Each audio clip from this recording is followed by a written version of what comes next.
Good afternoon, and welcome to Between the Pillars, the Fisher Library's video podcast series, where we introduce you to some of the rich collections held here at the Fisher, along with some of our staff. My name is John Shoesmith, and it's January 14th, 2022. So this is our first podcast of 2022. And as you can see, I'm actually in a different room than I normally am. I'm actually on 4M, which is our mezzanine area, or viewing area.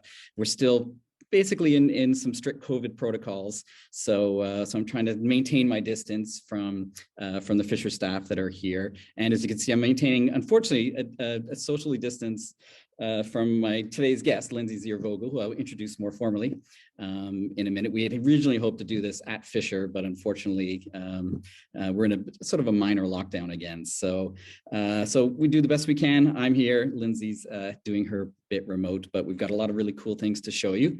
So we thought we'd start off 2022 a little bit differently this month, and we're doing a themed month, and we're calling it Fisher in Fiction. So highlighting two recent novels and their two authors, one where the main character literally works at Fisher, and the other where a rare books and special collections department is the backdrop for the narrative. So we'll be doing the latter one in a couple of weeks, but we'll begin today with today's very special guest, as I said, Lindsay Zier-Vogel, the author of Letters to Amelia, published in the fall of 2021. So welcome, Lindsay. It's great to have you join us. Thank you so much.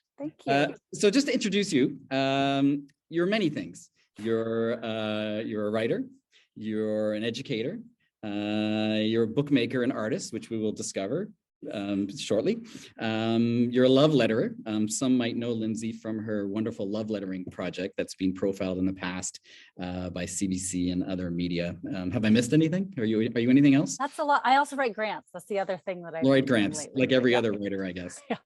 So usually when I introduce a podcast, I tend to say it's an opportunity to get to know Fisher staff.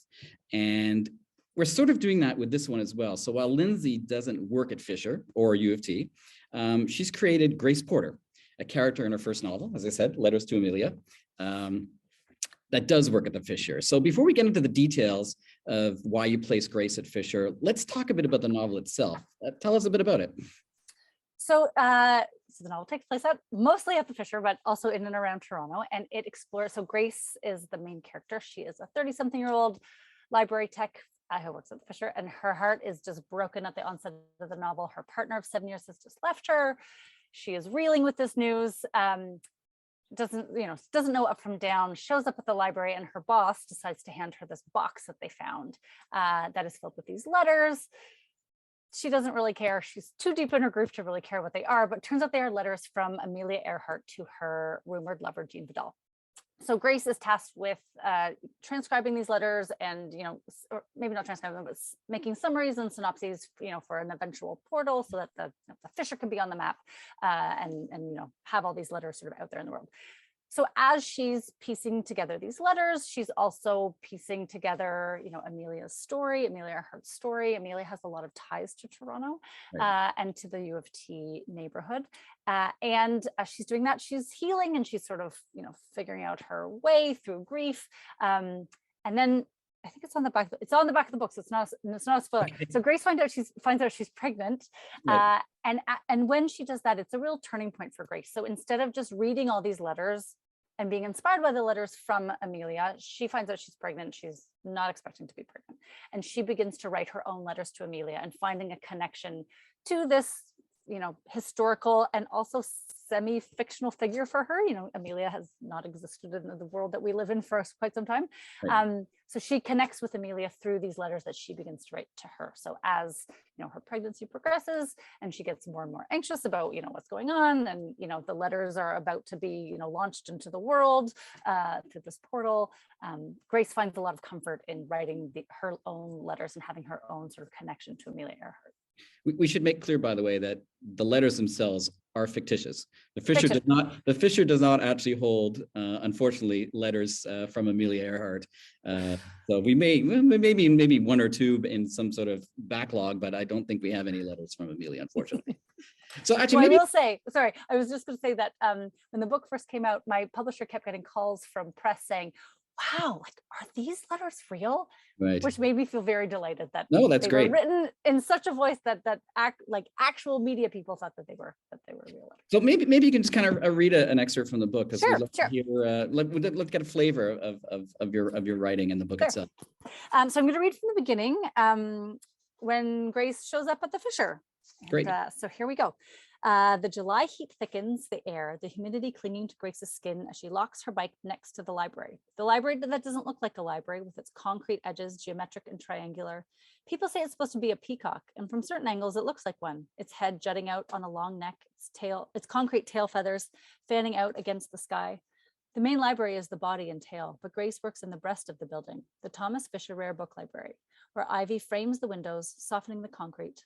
This morning, there's a streak of bird shit stretching the full height of the reading room. She walks up the stairs, her legs like lead. Her phone buzzes in her pocket. You've got this, her best friend Jenna has texted. I'll call you at lunch. Hey, Grace, Patrick, the resident medievalist, calls out, holding the elevator for her. He holds out a Starbucks cup. For me? He nods, handing it to her. She's pretty sure it wasn't meant for her, but she accepts it, the bridge of her nose burning at his kindness. She coughs so she can wipe her eyes without causing alarm. Grace takes a sip of her coffee, and Patrick talks about the class he's planning for the fall. I could use some help pulling material, he says, as the elevator doors open to the reference desk. Sure, she says, of course. Grace has been hoping to sneak in without anyone realizing how late she was. She pressed snooze when her alarm first went off, then turned it off instead of pressing snooze again the second time. But the two other techs, Jeremy and Abigail, are sitting at their desks. Janice was by looking for you earlier, Abigail says. She left something on your desk. Grace's heart starts to thud as she sees a pink post-it from the head librarian next to the stack of indexing Grace didn't finish last week. Please come to my office when you're in, it reads. Her office? Shit. Grace uses the elastic on her wrist to pull her hair back into a ponytail. Janice? Grace taps at the doorframe with one knuckle. Grace. Janice looks up from her computer. Her glasses sit on top of her head, holding back her blunt gray bob like a headband. Please close the door. Janice gestures to a chair in front of her desk. I need your utmost discretion, she starts, and pulls out a shoebox. It's old. Grace has learned over the years to date cardboard. The edges are soft, but there are no signs of water damage or mildew. We found this last week in the shelf read, she says. Well, I found it. Oh, Grace says. Did she miss something in the stretch of boxes and books she was responsible for when they closed the library down for 2 weeks and looked for missing books in misplaced boxes? Last year, Patrick found a manuscript marked the library's millionth purchase that had never been cataloged. But this year, other than a few boxes that weren't filed correctly and a copy of Alice's Adventure in Wonderland that had fallen behind another collection of Alice books, there hadn't been anything remarkable. I need to know you can keep this private. Of course, Grace says. Maybe this isn't about her being fired. I found some letters, Janice continues. They were in a box of John Woodman's papers. Grace nods, but doesn't know who John Woodman is. The aviation writer. We acquired his papers in the late 70s. I don't think anyone's ever really looked at them, but I've been thinking about doing an exhibit on the Ontario Provincial Air Service. Anyhow, this box was buried under a bunch of other manuscript drafts. What's in it? Grace asked, wishing Janice would get to the point already. The dull pounding of a headache is starting to collect behind her eyes, and she needs a glass of water. Letters, Janice says, her voice conspiratorial, from Amelia Earhart. Grace has a vague picture of Amelia Earhart, a pilot, a feminist, icon, dead, she thinks. Janice looks at Grace with wide eyes, and Grace composes her face to look more amazed than she feels. Wow, she says, but it comes out flat, so she says it again with more enthusiasm. Wow, I had no idea how Woodman or someone from his estate would have gotten them. I can't find any connection, but here we are. Now, Purdue has all of Earhart's papers, and they're not going to be happy about a little library in Canada having a bunch of letters, but they're ours. They were given to us, she says, her voice defensive. I want the Fisher to get the credit here. Nice. Wonderful. So actually, let's talk a bit about Grace and your decision her at Fisher. Now, I don't know if you told me, if I read it somewhere, if I heard you on another podcast talking about the fact that you had already figured the character was going to work at the Fisher even before you sort of structured out all of the narrative. I mean, is that true? Yeah, it is true, actually. So I did my master's at UT, and I spent a lot of time with the manuscript boxes of Dora Maver Moore, who's a big theater person. I used to dance. I really loved sort of being back inside that world. So I spent a lot of time there, and it was so wonderful and really inspiring to sit in the reading room with the towers of books. Right. And there was just something about the space that I just always knew that I wanted to have a book set there. Again, it took me a really long time to sort of figure out the moving parts of this book, but from very early on, I knew the character before she had a name. I knew that I wanted her to be spending time there. So tell us a bit about the research process. And I know I'm a little bit involved in this process. Very involved. And in fact, you know what I did, Lindsay? I looked through my email the other day to find out the very first time you emailed me to ask about doing some research at Fisher. And can you guess when it might have been? I don't know when. It was 2013, early 2013. And I'll read you the email. Please. I have a potentially strange request for information for a new novel I'm working on. In the novel, the main character works at a rare books library, and I'm realizing in this writing process, I have more questions than my imagination can solve about what working in a library is really like. I'm wondering if I might be able to consult with you. I don't imagine it would be that long a conversation. A half hour even would be great. So half hour, little did I know. So I mean, I definitely said sure, because we had met earlier as well.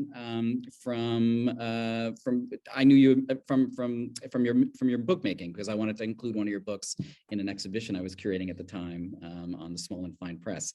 So you came to the library and we had a chat about what it's like working in a library. And then we had a whole bunch more chats. I don't remember when it was. It must have been 2019, maybe 2018. Yeah. Time makes no sense anymore. Yeah. I think in the time of that 2013 email, I don't think I had a character's name. I had no plot. I knew that I wanted her to work there, and I got a grant to go to Newfoundland. That was all I had at that point. So research-wise, there were a lot of sections that my writing group would always laugh when I would, give them work, and it would say something about the library, blah, blah, blah, and all caps bolded. So I would fill it in later kind of thing.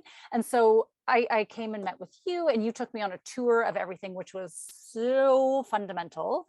I had been up and down the elevator. I had seen the reference to, I knew the sort of forward facing side of the library. I knew what it was like to be a patron of the library. I knew what it was like to research at the library, but I had no idea when I, put in my, I would like this box number.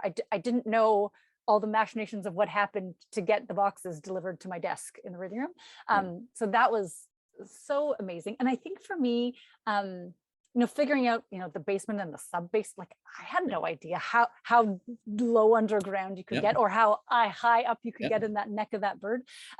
So, the behind the scenes part of that was so helpful in terms of figuring out, Grace's day to day, because the Fisher, though it's really important in the book, it's also her workplace. It's sort of the backdrop to her life. It's not the foreground. The foreground is her figuring out her heartbreak and her pregnancy, but I needed the backdrop to be really real, so that she could shine and that she could really be a three-dimensional character. I was gonna say for me. No, go ahead. Oh, the one thing that really struck me that I can't believe I hadn't considered before, but again, I don't always consider these things, was that there was a lunchroom and offices, and of course there's an office space and desk space, but again, I don't always think of those things when I think about a library. So that was the question. That was a question I was actually going to ask, because what you did capture in the novel is, yes, I mean, we have such a beautiful space here at Fisher, but ultimately it's an office space as well. And you captured kind of there's a mundane quality to almost every office space. So people come into the Fisher, they see this magnificent building, and they always say, oh, it must be so wonderful to work, in this environment. And as if I sit down in the main mezzanine and actually work there. And when in fact I don't, I work in a pretty dull and drab workroom in the back. So, and I think that's one of the things you really captured in the novel as well. It was also very helpful for me. Gosh, I don't have the notebook on me. It's back there somewhere. But the number of notes I took about, that I would have called them a trolley, but it's called a book truck. Okay. And that, all of the, that it was called a shelf read. I didn't know what shelf reads were before. So, figuring out some of that language to be able to, do justice to the work that a library does. I think that it's doing a disservice to, a librarians. And I will say, Grace is a library tech, not a librarian, because I wanted her job to not, I know a lot of librarians, and librarians love their work and they're very passionate about it and they're very invested and engaged. And I wanted that to not be Grace. I wanted her to feel a bit more lost. I wanted her to not, be super, I didn't want her to have spent, all these years going to school for this. I wanted her to sort of have like fallen into this, and, she likes it. It's not that she doesn't like it, but it's not like her world. So that's why she was a library tech, not a librarian. And one of the things also that you really captured is what it's like to, I mean, this is amazing too, because you've never done this, is what it's like to go through someone's letters and to process them as a collection. I wonder, did we even talk about that when you were doing the research? I don't think so. I think that one I got from my imagination. Check for my imagination on that one. I mean, I feel like as soon as I was there, and I mean, I've gone through boxes, mostly Dora Mae from Moore's boxes, but every now and then I show up and like find a botanist from the 1800s and look through their stuff too.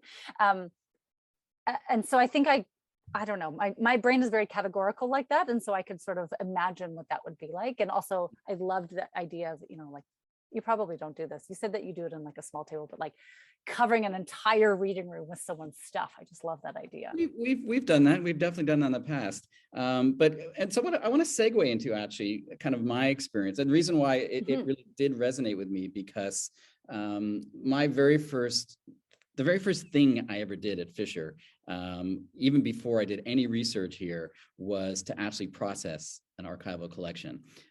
This was back in 2004 when I was at what is now the I School, then the Faculty of Information Studies, and I did a 100-hour practicum here at Fisher. And basically what they did is very similar to what Grace gets. She gets I got handed a box to say, here, process this collection. And I wanted to, if you don't mind me indulging this. Please. I wanted to actually show this because I said you really did capture kind of the intimacy of going through this type of doing. Although I'm sure you didn't actually steal any safety pins that were found. Like maybe. No, but that actually was forgivable, I thought. I thought that's actually not a big deal, because truth be told, you wouldn't want that having rusting in a collection anyway. So, awesome. Good for you, Grace. Because what we do normally is we actually remove all the metal, what are they called? Anything metal, anything staples or whatever, we also remove because they're going to acidify and probably ruin the paper. So this is something I worked on. Obviously, it's not letters from Amelia Earhart to her lover, but it was something that was really captured me when I was a student here. And it's a collection the collection was donated by Rachel Grover, who was the former manuscripts librarian here at the Fisher. And she discovered this cache of letters and a diary in her great-great-grandmother-in-law's house in Peterborough. And it was a project that she started working on. And so the collection is from a woman named Harriet Grover. Harriet Grover was a woman that grew up in what is now Peterborough. She ended up marrying the man who became the first MP, actually, of Peterborough in 1867. And so it's just a fascinating collection of essentially what it is. It's in two parts. There's a diary. So this is a diary that she started to do when I think she was probably around 16 or 17 years old in 1846. And it really kind of captures what life is like in living in a rural existence back in the mid 19th century. And it's something I show often because it's one of those things where obviously we have papers of Margaret Atwood, Leonard Cohen, et cetera. But this is just as important in many ways because it talks about social history. It talks about the history of what it's like to live in that area in the 19th century. And it's such a great primary source. I mean, we can read a novel, for example, what it might be like to live in the 19th century, but this is actually a primary source you can grab and hold and read for yourself. And I want to show one more thing as part of this collection, which is some letters. These are really, when I first came upon this, it's amazing when I was processing this collection. As I said, it's a very intimate experience when you go through a collection like this. And thankfully, a lot of these letters are transcribed already. So that's because you can see it's pretty difficult to kind of decipher this. This is what's called cross-hatching. And you have to remember that at the time, paper was a scarce commodity. So what they would do, they would write their letter. When they got to the end, they would flip it over, let you flip it over this way, and they'd start writing here on this side as well. So there's a paper shortage now. Maybe we should all start. Maybe we should all go to that. But yeah, it's so great to capture that. And there's something, I'm just put my camera back on actually, because there's a line that you have in your book that maybe you can speak to as well. Because it resonated with me because as I said, I've worked on these types of collections before. And so this is after the project is finished. A large portal is made to talk about to advertise the fact that Fisher has these letters now. All the letters are being digitized, they've been put online, and this is when they're actually announcing the big project. And I'll just read a bit from this if you don't mind. Grace pastes a smile on her face, and it takes everything she has not to run out of the library.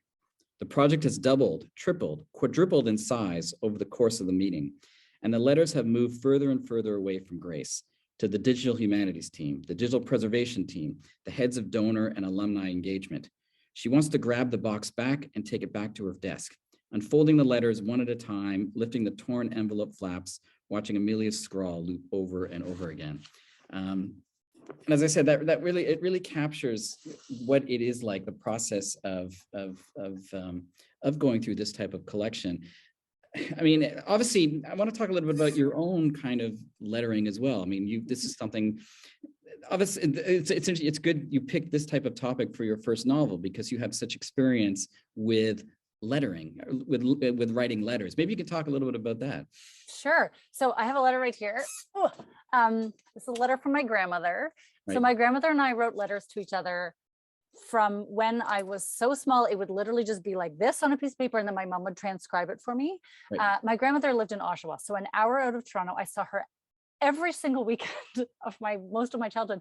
But she and I wrote letters all the time. There was something so special about seeing my name on an envelope, opening the envelope, pulling out the letter, unfolding it. Like, it was so, I mean, I wouldn't have recognized it, the power of it. I couldn't articulate it back then, like the tactile nature of it. But there was always something about it that was really powerful to me, like the intimacy.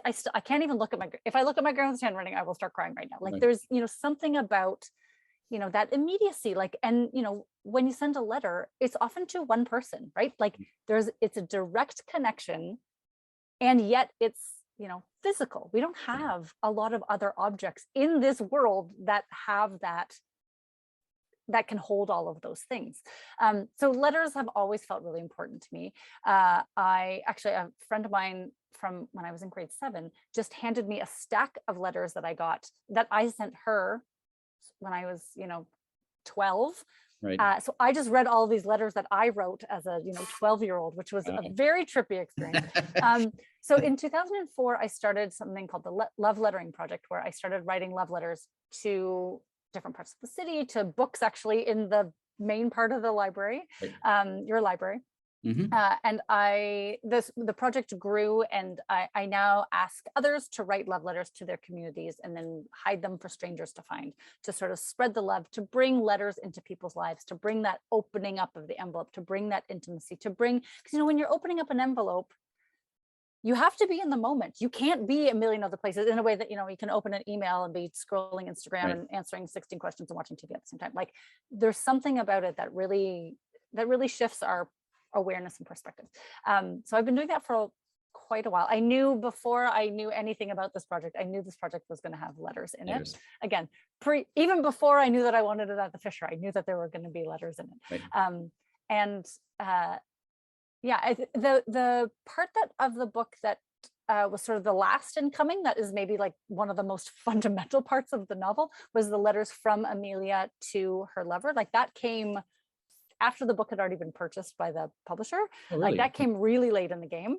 And it took me a while to find Amelia's voice. Like, Amelia's written a bunch of novels, or not novels, sorry, nonfiction books, but they were written in the 20s, and, formal voice in the 20s and 30s was a very formal, like, there was just, it didn't feel like it was the Amelia Earhart that I had, developed in my head as this character. But I found letters that she had written to her mother from when she was 4 until she disappeared when she was 37.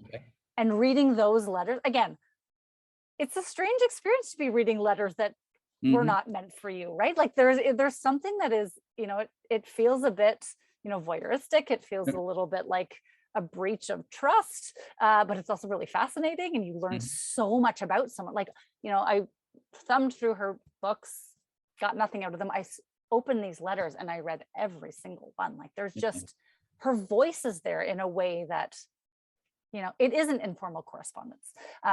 So yeah, I feel like that really like unlocked Amelia's voice for me, and let me read more letters. I feel like that also fueled my experience, Grace's experience going through archives and that sort of thing. Reading those letters, it was a nice sort of parallel right there. It's actually the favorite thing as archivists and librarians to actually read correspondence. I mean, in some ways, you feel like you're being a little bit nosy. Yeah.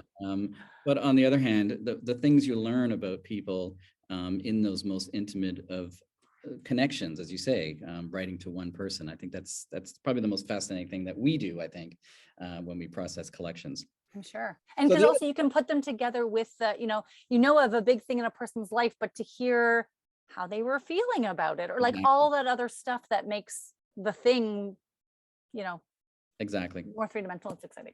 So one of the other things that we wanted to talk about is your work as a bookmaker. So as I said, I first met Lindsay.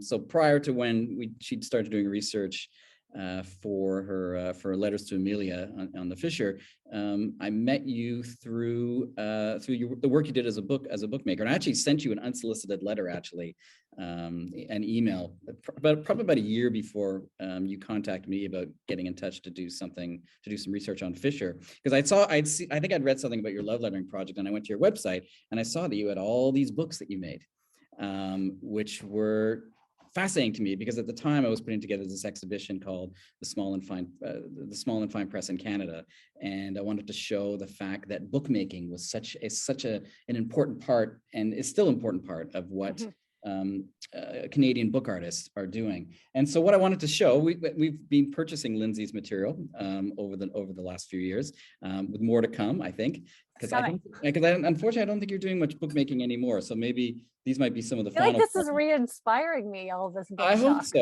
so. So what we do, I pulled a few examples of some of Lindsay's work that we have in the stacks. I wanted to talk about it. So let me go back onto the camera. And this is the first thing I wanted to. I love this.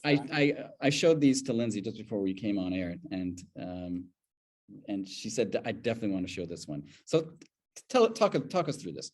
I'm getting teary. So this is a reproduction of a photograph of my grandparents. So my grandfather, my maternal grandfather, that's my grandmother who wrote all my letters, and my grandfather is in his Air Force uniform, so he was a pilot during the Second World War, and those are actually my great grandmother's buttons that are sewn on top. Okay, let me see if I can get closer. Yeah, they're really old. So actually, maybe you could talk a bit just before. I mean, how did you get into bookmaking? So I got into bookmaking around 2001, and so I was 21, and I was a poet at the time. I only wrote poetry for a long time till I did my master's at U of T. And though I was having poems published, I wasn't having collections of my poems published. And I thought, I want to do that. So I just started doing it myself. I took a course with Don Taylor, who it was at the Paper Place originally. I don't know if he's there right now. And now poor Don Taylor, every time, I'm not a perfectionist. So when I make books, I'm like, oh, a little bit of this, a little bit of that. And Don Taylor always like, do you need to be a perfectionist? So every time he looks at my books, he's like, how did this come to be? But I was doing a lot of sewing then. I was doing a lot of work with paper. So yeah. So talk us through this one then. So these are poems about my grandparents that I wrote. I also choreographed a dance piece around the same time, and I was using these poems as sort of like a sort of movement inspiration to sort of figure out where to go movement wise. And I was sorry. Is this letterpress? It's not. No, that was just on my printer. Yeah, a workhorse of a printer that is long since departed us. Yeah. Oh, there they are. Yeah, so they're there, and you've included them here again. And then I think, does that one unfold? Does the middle part unfold or no? No. No. Okay. No. Interesting choice, Lindsay, of many years ago. Exactly. So, and as I was pointing out, there's only 2 of 2 copies. So this is the second of the And I have no idea where the other copy is. So if you have it, good for you. I don't think we have it. So hopefully it's floating into, because I think you sold some of your books anyway. I did, yes. So I used to Yeah, do like the small press fairs and the OCAD book fairs. Right. You Oh, participated in the that's Fisher one as well. I did, yes, and will again one day. Yes. We So can meet talk again. about this one. So this one I made in Nebraska. I did a residency in Nebraska in 2010.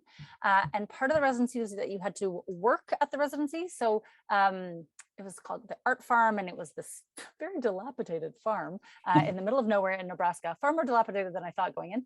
And they had a huge letterpress. I got the letterpress working again. And from there, I wrote all of these poems that are included in this book. I've letterpressed them all, which for a non-perfectionist was a challenge.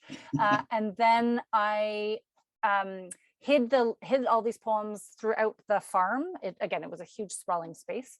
So all of these are also hidden throughout the farm. I don't know whether people have found them or not. Oh, really? Okay. Yeah, and all the paper was sort of, I found it on the farm as well. So the cover paper is a Nepalese paper from the paper place, but the rest is all from paper that I found. There were just like reams of strange paper. Do you remember how many copies you made of this one? Is this a sold? Oh, I could look that up. There were probably less than 10. For people that are making books, I was chiding to Lindsay earlier, always include a colophon for us librarians that have to catalog these books. Yes. Just so we Not know. my strength, apparently. Just so we know how many copies were made. I mean, this is at least helpful. We know when the book was made. So that's very, very helpful, and where it was printed. It would be nice to know how many copies were made. I will dig that up. I think I can find that for you. I'm gonna write myself a note.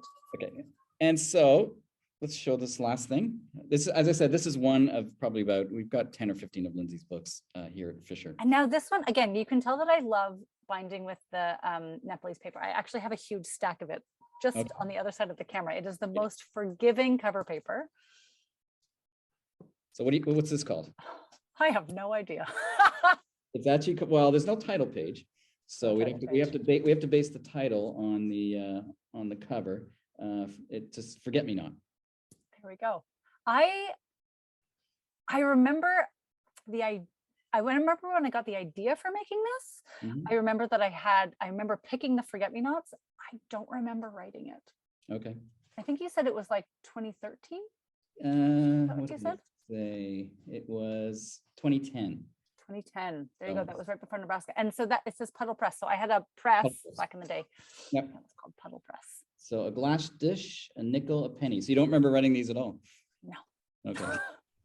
Again, I feel like if I dig around my computer, I'll be able to find Rain on the Lake, context. newsprint thumb, drawn diagonally against the sky. So you picked these in Toronto, I assume, the Forget Me Nots? Yes. Yeah. Okay. Just off of Roncesvalles. I know exactly where. I just The funny thing is that one of the things I should have brought up is I think you have a book about swimming as well. I do. Yeah, and I should have With an embroidered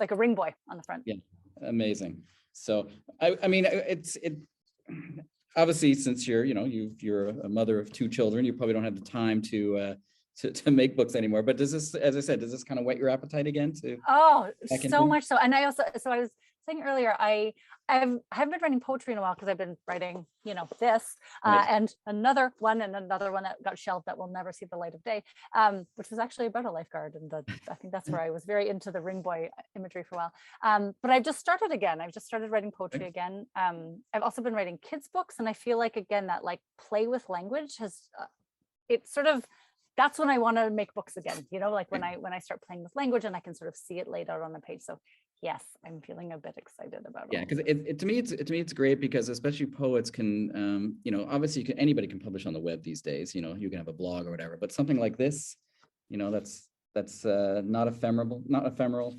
It's tangible, and it's just something that I don't know. It's something about the print, I guess, that still resonates with so many. To me, again, it has a similar quality to especially with a handbound book, the similar quality to opening up an envelope, right? It's like opening it up. Like there's something, again, that, when you open up a book, again, you don't know what the content's going to be, but you know how it's going to look. Whereas when you're opening up an artist book, you don't. And to be Exactly. delighted and surprised and to not know, I feel like there's something about that's really magical.